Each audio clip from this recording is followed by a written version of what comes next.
Hi, future Nick, Carla. This is our World Studies Chapter 11 Reflection. The chapter was called Rome, Republic to Empire. Our first chapter after the break. I'm looking at my notes. The only thing I noted was that it was hard to nail down a virtual lesson because it's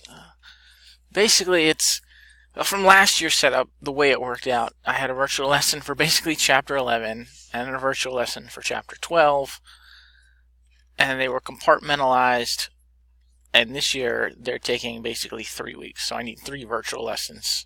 And I was like, well, I got one to cover all this, and I got one to cover all this, and I just had to build a new virtual lesson, and there was some overlap. That's all. So it was fixed. I ended up it was fine. So, but it took some planning and a little more preparation than I thought, just to build that extra virtual lesson with the overlap. I would note that one of the virtual lessons I had that existed sort of overlaps between the chapters a little bit, and that I would like to cut that down because it was too much information to shove into one virtual lesson.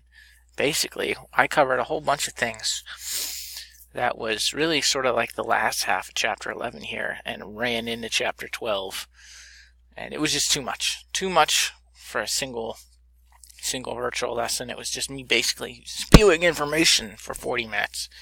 And you need more interaction. It needs to be less teacher-centered. To have like good virtual lesson you feel good about at the end. Not that I ever feel bad about them, but the good ones, the best ones, have more interaction. You cover less content, more interaction. At least that's from my experience. If we take a look at the test, yeah, I don't have any notes. Basic formatting upgrades,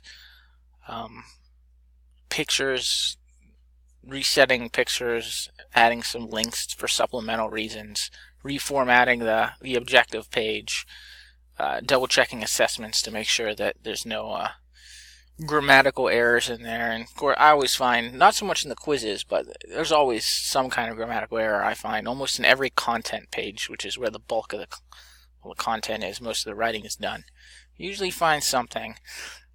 If we look at the test, chapter 11, 45 points. Let's look at that speed grader. Is there an essay question on this one? Oh, they did good. Probably no. Oh, there was. How did Julius Caesar rise to become the ruler of Rome? The only kids, that was fine. That's something we go over in detail. If kids lost points on that, it's just because they didn't give me enough detail. They're like, oh, he defeated his enemies. It's like, well, who were his enemies? Crassus and Pompey, things like that. Oh, this one needs graded. Vivian, you turned it in late, dear. So late.